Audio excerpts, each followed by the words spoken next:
धन्यवाद देते हैं कि खुदावंद खुदा ने हमें फिर से ये मौका दिया कि हम परमेश्वर के वचन से आज कुछ सीख सकते हैं।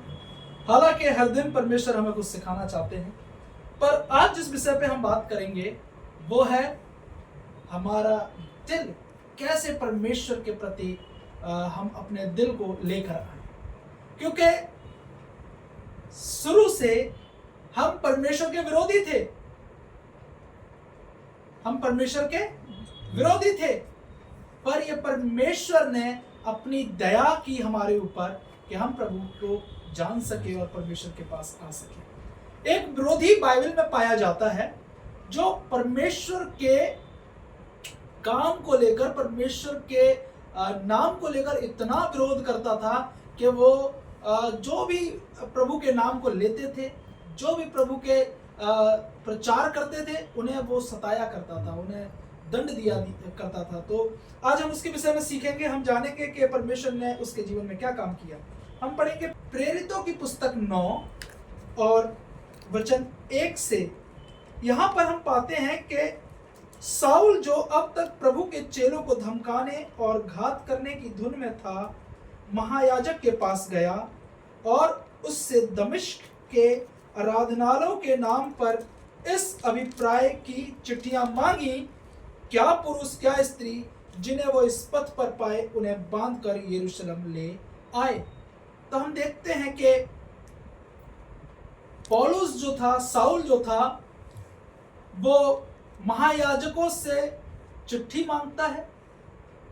वो आज की भाषा में कहें तो वारंट हिसाब से वो मांग रहा था कि वो जो भी प्रभु यीशु मसीह का सुसमाचार का काम करते हैं, जो प्रभु का सुसमाचार फैलाते हैं, ऐसे लोगों को वो पकड़े और ऐसे लोगों को वो ताड़ ना दे, उन्हें बांध कर ले जाए। वो परमिशन मांग रहा था महायाजकों से और उसे मिल चुकी थी वो परमिशन। वो चिट्ठियां लेकर जब वो जा रहा था तो क्या हुआ, उस पर भी हम एक नजर डालते हैं। यहाँ पे कहता है वचन 3, परंतु चलते चलते जब वह दमिश्क के निकट पहुंचा तो एकाएक आकाश से उसके चारों ओर ज्योति चमकी और वह भूमि पर गिर पड़ा और यह शब्द सुना, हे साउल तू मुझे क्यों सताता है। हम देखते हैं कि यहाँ पर जब साउल ये योजना बनाकर जा रहा था कि वो परमेश्वर के लोगों को बंदी बनाकर लेकर आएगा, तो परमेश्वर ने अपने लोगों की सुधि ली और परमेश्वर ने क्या किया, एक बड़ी ज्योति के रूप में उसके ऊपर प्रकट हुआ।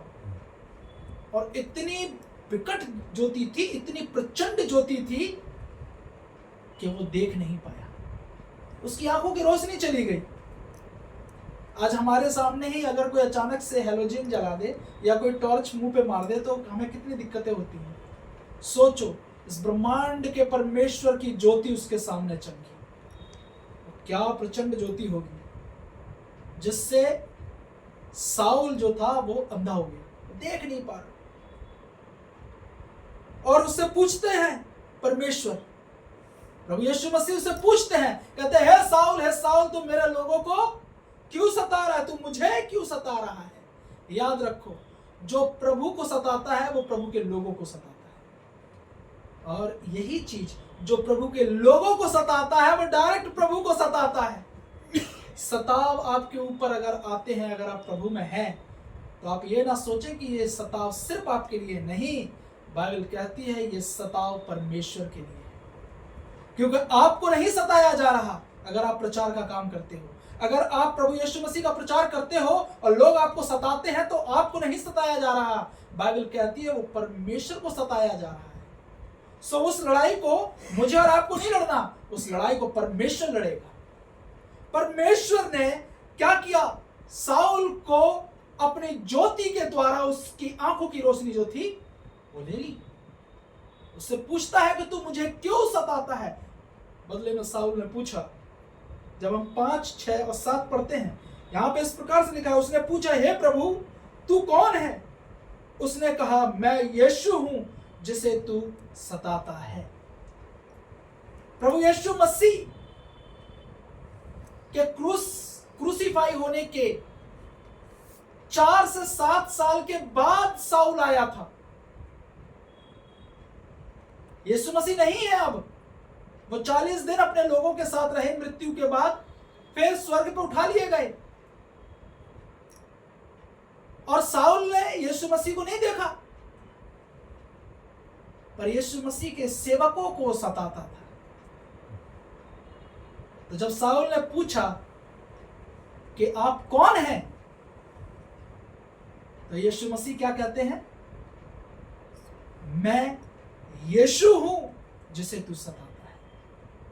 याद रखो, कहीं ना कई बार हमारे दिल में ये सवाल आ जाते हैं, विशेष करके जो सेवकाई का काम करते हैं, जो मजबूत हैं, जो परिपक्व हैं, उनकी तो बात ही अलग है। पर जो नौसिखिया हैं, अभी जो नए हैं, जो प्रभु यीशु मसीह में नए नए आए हैं, कई बार वो हताश हो जाते हैं, निराश हो जाते हैं, कहते हैं कि यीशु मसीह तो है नहीं, कौन हमारी सुनेगा। याद रखो, आप अगर प्रार्थना करते हो तो प्रभु ना हो के भी उपस्थित आपके लिए देख रहे हैं, क्योंकि वो आप में होकर काम करते हैं। अगर कोई आपकी निंदा करता है तो वो आपकी नहीं, आपके परमेश्वर की निंदा करता है, और परमेश्वर उससे उसका हिसाब लेंगे। यहां हम देखते हैं 6ठी आयत कहती है, परंतु अब उठकर नगर में जा। यीशु मसीह कहते हैं पौलुस से, कहते हैं उठकर नगर में जा, और जो तुझे करना है वह तुझसे कहा जाएगा।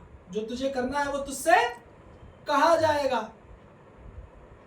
जो मनुष्य उसके साथ थे वे अब अवाक रह गए, क्योंकि शब्द तो सुनते थे परंतु किसी को देखते ना थे। जो उसके साथ उसकी सेना थी वो अचंभित हो गए। वो कहते हैं कि शब्द तो सुनाई दे रहा है, पर जो बोल रहा है वो है कहां, क्योंकि दिखाई नहीं दे रहा। परमेश्वर ना हो के भी हमारे लिए है। सो परमेश्वर को कभी ये ना सोचे कि परमेश्वर तो दिखाई नहीं देता तो है ही नहीं। नहीं, वो दिखाई दे या ना हो, वो देख रहा है। तब साउल भूमि पर से उठा, परंतु जब आंखें खोली तो उसे कुछ दिखाई ना दिया, और वे उसका हाथ पकड़ के दमिश्क को ले गए। साउल जब उठा तो वो देख नहीं पाया, क्योंकि उसकी आंखों की जो रोशनी थी वो क्या हुई, उस प्रचंड ज्योति से धुंधली पड़ गई, उसे दिखाई नहीं दे रहा है। जो सिपाही साथ थे प्रभु के लोगों को सताने के लिए, अब वही साउल को उठा के लेके जा रहे हैं, उसका हाथ पकड़ के लेके जाते हैं। नबी आयत कहती है, वह 3 दिन तक ना देख सका और ना खाया और ना पिया। साउल 3 दिन तक वो दिखाई नहीं दिया साउल को। 3 दिन तक उसकी आंखों की रोशनी नहीं थी, और 3 दिन ही वो थे जिसमें साउल ने अपने दिल का परिवर्तन किया। वो 3 दिन वो बिना खाए पिए प्रार्थना करता रहा। वो 3 दिन थे जो उसने अपने मन में पश्चाताप किया। याद रखो, अगर मैं और आप भी अगर परमेश्वर के विरोध में अगर कभी ना कभी खड़े हैं, तो मुझे और आपको भी पश्चाताप के साथ परमेश्वर के पास आना है। प्रभु दयालु है, क्योंकि वो सच्चे पिता हैं, और सच्चा पिता जो होता है ना, वो दयालु होता है अपने बच्चे के प्रति। परमेश्वर दयालु है। हम देखते हैं, तब प्रभु ने उससे कहा, किससे? हनन्याह से कहा। 10वीं आयत कहती है, दमिश्क में हनन्याह नामक एक चेला था। उसे प्रभु ने दर्शन में कहा, हे हनन्याह। उसने कहा, हाँ प्रभु। हनन्याह प्रभु का एक दास था, चेला था, और प्रभु से दर्शन में उससे बातें कर रहे हैं, और वो दर्शन में परमेश्वर से पूछता है, हाँ प्रभु बताएं क्या बात, क्या कहना चाहते हैं। कभी मैं और आप प्रभु से पूछते हैं कि प्रभु आप क्या चाहते हैं मेरे जीवन से? बल्कि हम प्रभु को सुनाते हैं, प्रभु हम ये चाहते हैं, इसलिए आप ऐसा ऐसा करो। कभी प्रभु से पूछा, प्रभु आप क्या चाहते हैं? हनन्याह ने पूछा, हाँ प्रभु। तब प्रभु ने उससे कहा, उठकर उस गली में जा जो सीधी कहलाती है, और यहूदा के घर में साउल नामक एक तर्सुसवासी को पूछ, क्योंकि देख वह प्रार्थना कर रहा है। साउल क्या कर रहा था? प्रार्थना कर रहा था। मेरे प्रियो, वो प्रार्थना कर रहा था।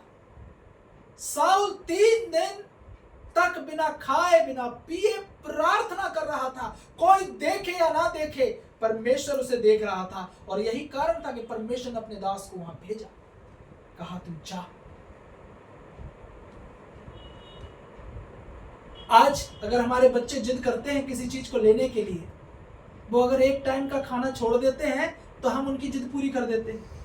क्यों? क्योंकि हम सच्चे पिता हैं, हम दिखाते हैं कि सचमुच ये हमारी ही संतान है। कुछ पिता ऐसे भी हैं जो एक टाइम का खाना नहीं, अगर बच्चे ने एक दिन खाना नहीं खाया तो पिता कोशिश करता है कि दूसरे दिन वो चीज दिला दे उसके लिए। सोचो, साउल ने 3 दिन 3 रात तक वो बिना खाए पिए प्रार्थना करता रहा।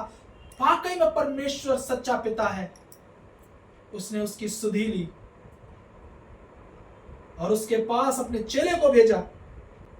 11वीं आयत कहती है, तब प्रभु ने उससे कहा, उठकर उस गली में जा जो सीधी कहलाती है और यहूदा के घर में साउल नामक एक तरसुसवासी को पूछ, क्योंकि देख वह प्रार्थना कर रहा है। और उसने हनन्याह नामक एक पुरुष को भीतर आते और अपने ऊपर हाथ रखते देखा ताकि फिर से दृष्टि पाए। हनन्याह ने उत्तर दिया, हे प्रभु, मैंने इस मनुष्य के विषय में बहुतों से सुना है कि इसने यरूशलेम में तेरे पवित्र लोगों के साथ बड़ी बड़ी बुराइयां की हैं। परमेश्वर हनन्याह को बताते हैं कि देख हनन्याह, मैं तुझसे बातें कर रहा हूं, साथ ही साथ मैं साउल को भी कह चुका हूं कि देख एक व्यक्ति आएगा और वो तेरे सर पर हाथ रख के प्रार्थना करेगा और तू देखने लगेगा। इसलिए तू निश्चिंत रह, परमेश्वर ने पहले सारी बातें बता दी कि तुझे घबराने की जरूरत नहीं है, क्योंकि जैसे मैंने तुझे दर्शन दिया है वैसे मैंने साउल को भी दर्शन दे दिया है। पर हनन्याह जो था वो थोड़ा सहमा, थोड़ा डरा और परमेश्वर से कहता, प्रभु मैंने सुना है कि वो व्यक्ति तेरे पवित्र लोगों के साथ बड़ा बुरा बर्ताव रखता है, और यह भी कि वह प्रधान याजकों की ओर से अधिकार मिला है कि जो लोग तेरा नाम लेते हैं उन सबको बांध ले जाए, उन सबको बांध कर ले जाए। उसे वो लेटर मिल चुका है, उसके पास सबूत है, वो मजबूती से काम कर रहा है कि तेरे लोगों को सताया जाए, तेरे लोगों को बांधा जाए। ऐसे व्यक्ति के पास प्रभु मुझे भेज रहा है। याद रखो, प्रभु यीशु मसीह धर्मी के भी पिता हैं और अधर्मी के भी पिता हैं। वो सब पर बराबर एक सा प्यार रखते हैं क्योंकि वो सबके पिता हैं। यही कारण था कि प्रभु ने साउल के पास हनन्याह को भेजा। साउल वो था जो प्रभु यीशु मसीह के नाम से चिढ़ थी उसे, वो प्रभु के काम को रोकना चाहता था। हनन्याह वो था जो परमेश्वर के राज्य को बढ़ा रहा था। जब हम आगे देखते हैं तो यहां पर हम देखते हैं 15वीं आयत कहती है, परंतु प्रभु ने उससे कहा, तू चला जा, क्योंकि वह तो अन्य जातियों और राजाओं और इजरायलियों के सामने मेरा नाम प्रकट करने के लिए मेरा चुना हुआ पात्र है। परमेश्वर ने उसे चुन लिया जो कि परमेश्वर के नाम से चिढ़ता था। पर परमेश्वर ने उसे चुना क्यों? क्वालिटी क्या देखी परमेश्वर ने उसके अंदर? उसके अंदर क्वालिटी यह थी कि वो 3 दिन बिना खाए पिए प्रार्थना करता रहा। आज इस मैसेज से मैं सीधा आपसे कहना चाहता हूं, आपने अगर बपतिस्मा ले लिया है, आप अगर चर्च जाते हैं, तो ये मत सोचो कि आप प्रभु के निजी व्यक्ति बन गए हो। आप परमेश्वर के प्रिय तब बनोगे जब आप अपना जीवन प्रार्थना का करोगे। जब आपका जीवन प्रार्थना का होगा तब परमेश्वर आप में होकर काम करेगा और तब परमेश्वर आपकी सुनेगा। जैसे साउल की सुनी, परमेश्वर को यही बात अच्छी लगी कि वो प्रार्थना कर रहा था। आगे आयत कहती है, और मैं उसे बताऊंगा कि मेरे नाम के लिए उसे कैसा कैसा दुख उठाना पड़ेगा। जो खुद दुख देता था, आप प्रभु कहते हैं कि अब वो मेरे नाम के लिए कैसे कैसे दुख उठाएगा। और इस बात के लिए कोई नहीं बताएगा। प्रभु कहते मैं आप उसे बताऊं। तब हनन्याह उठकर उस घर में गया और उस पर अपना हाथ रखकर कहा, हे भाई साउल, प्रभु अर्थात यीशु जो उस रास्ते में जिससे तू आया तुझे दिखाई दिया था, उसी ने मुझे भेजा है कि तू फिर दृष्टि पाए और पवित्र आत्मा से परिपूर्ण हो जाए। हनन्याह ने जाकर साउल से अपने शब्दों को कैसा प्रयोग किया। कैसे शब्द थे हनन्याह के साउल के प्रति? कहता है, हे भाई, हे भाई। साउल परमेश्वर का विरोधी था, मसीह विरोधी था, और हनन्याह परमेश्वर के ओर से था। पर अब जब परमेश्वर इन दोनों के बीच में हस्तक्षेप करते हैं, तो अब ये दोनों दुश्मन नहीं है, अब दोनों एक दूसरे से भाई भाई। हमारी मंडली में कितने लोग आते हैं अलग अलग जगह से, अलग अलग जाति से, पर हम सब प्रभु यीशु मसीह में क्या है? भाई और बहन है। हनन्याह कहता है साउल से, हे भाई साउल, प्रभु अर्थात यीशु जो तुझे रास्ते में दिखाई दिया, उसी ने मुझे भेजा है कि तू फिर से दृष्टि पाए और पवित्र आत्मा से परिपूर्ण हो जाए। और तुरंत उसकी आंखों से छिलके से गिरे और वो देखने लगा और उसने बपतिस्मा लिया। जैसे ही ये बात कहकर हनन्याह ने प्रार्थना की साउल के ऊपर, क्या हुआ? साउल जो देख नहीं पा रहा था, वो साउल अब देखने लगा।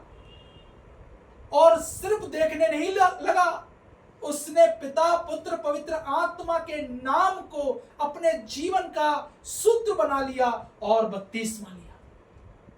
मेरे प्रियो, बपतिस्मा सिर्फ पानी में नहाना नहीं है। बपतिस्मा वो है जो प्रभु को ही पहन ले। प्रभु बपतिस्मा लेने का मतलब यह है कि अब चाहे मेरा सर कलम हो जाए, मैं प्रभु के काम से पीछे नहीं हटूंगा। बपतिस्मा लेना यह नहीं कि आपको स्वर्ग की सीधी चाबी मिल गई है। बपतिस्मा लेना यह है कि अब से मैं परमेश्वर के लिए युद्ध लड़ूंगा, मैं परमेश्वर की सेना में भर्ती हो चुका हूं।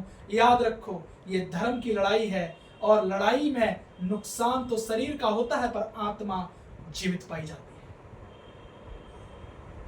मसीह विरोधी आपके शरीर को नुकसान पहुंचाएंगे, पर आत्मा को वो कुछ नहीं कर पाएंगे। ये सारी बातें जब साउल को महसूस हुई प्रार्थना के द्वारा, ऐसे आप पता नहीं चलेगा जब तक आप प्रार्थना में नहीं अपना जीवन बिताओगे। जब आप प्रार्थना में गंभीरता से रहोगे और भौतिक चीजों का त्याग करोगे, परमेश्वर के नाम की चर्चा करते रहोगे, परमेश्वर से अपनी लॉ बना के रखोगे, तब ही तुम्हारी आत्मा अंदर से जागेगी कि परमेश्वर के प्रति वफादार बन जाओ।